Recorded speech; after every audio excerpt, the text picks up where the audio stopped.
বর্তমানে ইলেকশনে বিজেপি সরকার জেতার পরে একটাই কথা বলেছিল যে প্রত্যেক মহিলাকে 3,000 টাকা করে দেবেন। আগামী 3 মাসে কিছু মহিলার অ্যাকাউন্টে ঢুকেছে, কিছু মহিলার অ্যাকাউন্টে ঢোকেনি।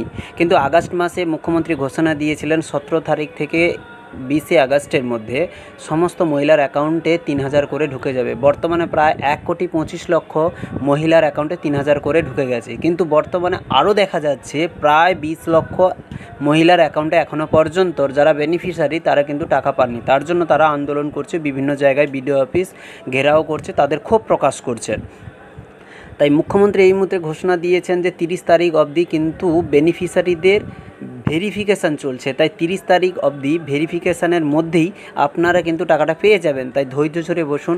এই মুহূর্তে পাওয়া গুরুত্বপূর্ণ খবর হচ্ছে যে আপনারা 30 তারিখের মধ্যে কিন্তু অন্নপূর্ণার টাকা 3,000 করে পেয়ে যাবেন এবং পোর্টালে গিয়ে আপনি আবেদন করতে পারেন। যদি আবেদন করেন তাতেও আপনার টাকাটা ঢুকে যাচ্ছে। ধন্যবাদ।